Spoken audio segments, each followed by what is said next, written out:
दोस्तों, अगर आप बुद्धिमान कैसे बने इस आर्टिकल को अंत तक ध्यान से पढ़ते हैं तो आपको पता चल जाएगा कि बुद्धिमान कैसे बने और बुद्धिमान किसे।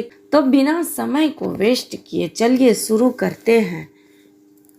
दोस्तों, एक बुद्धिमान व्यक्ति कभी नहीं कहेगा कि वह बुद्धिमान, इसलिए नहीं कि ऐसा कहने से उसकी बुद्धिमत्ता कम हो जाएगी, बल्कि इसलिए क्योंकि वह ऐसा कहने की व्यर्थता को देख पाता है।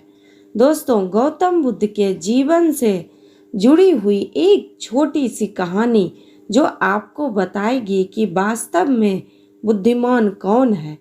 एक नगर में एक लड़का रहा करता था और उसका दिमाग बहुत तेज था और उसकी खासियत यह थी कि वह किसी भी चीज़ को बड़ी जल्दी और आसानी से सीख लेता था।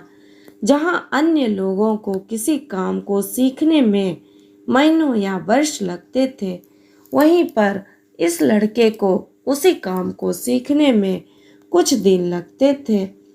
उसकी ख्याति दूर दूर तक फैल गई थी और कहा जाने लगा था कि उस व्यक्ति के जितने बुद्धिमान कोई नहीं, परंतु वह व्यक्ति को जानता था कि वह भीतर से क्या है। हर व्यक्ति जानता है कि वह भीतर से क्या है, चाहे वो बाहर से कुछ भी दिखाए। वह व्यक्ति भी भीतर से तो परेशान था, परंतु वह अपने अहंकार से अपने परेशानियों को ढकना चाहता था। दोस्तों, ज़्यादातर लोग ऐसे ही करते और शो ऑफ इसका नाम है। वह व्यक्ति अपने प्रसिद्ध को और बढ़ाने के लिए तरह तरह के काम सीख रहा था। वह चित्रकारी करना चाहता था, वह मूर्ति बना सकता था और वह गीत गा सकता, और वो दुनिया जहान का हर वो काम सीख चुका था जो उसने अब तक देखे हुए थे। इसलिए उसे अपनी बुद्धिमत्ता पर अहंकार था, क्योंकि कोई भी साधारण आदमी एक काम कर सकता है या दो काम कर सकता है या ज़्यादा से ज़्यादा 3 काम को कर सकता है, परंतु वह तो सैकड़ों काम को कर सकता था और बहुत अच्छे से कर सकता था। इसलिए उसे अपनी बुद्धिमत्ता पर अहंकार था।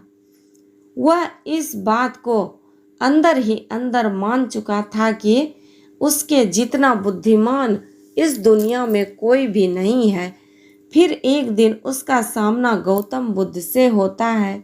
उसे पहली बार एक ऐसा व्यक्ति दिखाई देता है जिससे उसे ईर्ष्या होती है।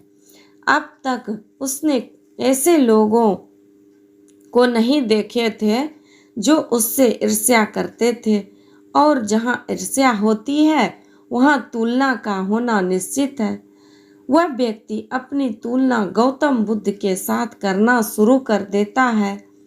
वह देखता है कि बुद्ध के पास तो एक भिक्षा का कटोरा है, और लेकिन उसके पास धन की कोई भी कमी नहीं है।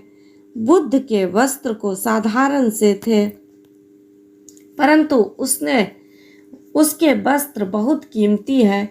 बुद्ध तो जमीन पर नंगे पैर चलते हैं, परंतु वह नंगे पैर नहीं चलता। इसी तरह से वो आदमी सैकड़ों चीज़ों से अपनी तुलना गौतम बुद्ध के साथ करने लगता है, परंतु हर तुलना के बाद भी वह पाता है कि उसकी ईर्ष्या बुद्ध के प्रति 1% भी कम नहीं होती। वह व्यक्ति मन ही मन सोचता है कि मैं इस भिक्षु से अपनी तुलना क्यों कर रहा हूँ, जबकि मेरा जीवन इससे 100 गुना बेहतर है। लोग भी बुद्ध का सम्मान कर रहे हैं। आखिर इसके भीतर ऐसा क्या है जो मुझ में नहीं है और जिसके कारण मेरे भीतर इसके प्रति ईर्ष्या है।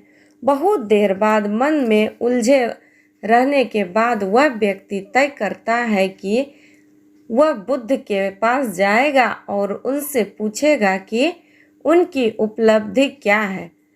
वह व्यक्ति अपने सेवकों के साथ बुद्ध के पास जाता है और उनसे कहता है कि मैं इस इलाके का सबसे बुद्धिमान व्यक्ति हूँ और आप अपने आसपास से जो भी देख रहे हैं मैं वो सब करना चाहता हूँ। किसी भी कार्य को सीखने में मुझे बहुत ही कम समय लगता है। सभी लोग मेरा सम्मान करते हैं, परंतु सबके बाद भी मेरे भीतर आपके लिए ईर्ष्या है। मैं यह जानना चाहता हूँ कि आपकी उपलब्धि क्या है। ये सब लोग आपका आदर सम्मान क्यों कर रहे हैं। इसके बाद बुद्ध कहते हैं कि वैसे तो मेरी कोई उपलब्धि नहीं है, परंतु तुम कह सकते हो कि मेरी एक उपलब्धि है। वह व्यक्ति पूछता है कि क्या मैं जान सकता हूँ? तो फिर उसके बुद्ध कहते हैं कि मेरी एक उपलब्धि है कि मैं सभी उपलब्धियों को छोड़ चुका हूँ। वह व्यक्ति बुद्ध से पूछता है कि मतलब मैं कुछ समझा नहीं।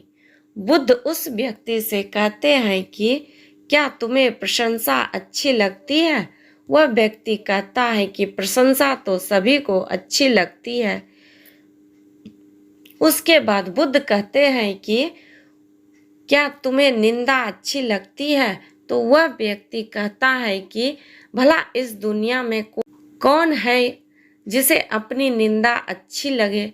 उसके बाद उसे बुद्ध कहते हैं कि जो तुम्हें अच्छा लगता है और जो तुम्हें बुरा लगता है, मैं इन दोनों से भी ऊपर उठ चुका हूँ। न मुझे निंदा सताती है और ना ही मुझे अपनी प्रसन्न करती है। बस यही अंतर है तुम में और मुझ में। और उसके बाद वह व्यक्ति बुद्ध से कहता है कि परंतु यह कैसे संभव है? बुद्ध मुस्कुराते हैं और उस व्यक्ति से कहते हैं कि तुमने सैकड़ों काम सीखे, लेकिन एक सबसे जरूरी काम को तुम सीखना भूल गए। वह व्यक्ति बुद्ध से पूछता है कि कौन सा काम? बुद्ध कहते हैं कि अपने मन को नियंत्रण करना। क्या तुम्हें आता है? बुद्ध की वह बात सुन वह व्यक्ति समझ जाता है कि ईर्ष्या का यही कारण था। इसके बाद बुद्ध कहते हैं कि जिस व्यक्ति ने सारा जगत को जीत लिया लेकिन अपने मन को नहीं जीता, उसने कुछ भी नहीं जीता। और जिसने अपने मन को जीता परंतु अपना सब कुछ गवा दिया, फिर भी उसने सब कुछ जीत लिया। गौतम बुद्ध के इन शब्दों को सुन उस व्यक्ति का अहंकार टूट जाता है और वह व्यक्ति बुद्ध से कहता है कि क्या आप मुझे अपने मन को जीतना सिखा सकते हैं? बुद्ध कहते हैं कि अवश्य सिखाएंगे, परंतु मैं तुम्हारी सभी उपलब्धियां छीन लूँगा। फिर उसके बाद वह व्यक्ति बुद्ध से कहता है कि मैं तैयार हूँ। उस दिन से वह व्यक्ति ध्यान करना शुरू कर देता है, क्योंकि ध्यान ही वह तरीका है जिससे आप अपने मन को अपने बस में कर सकता है।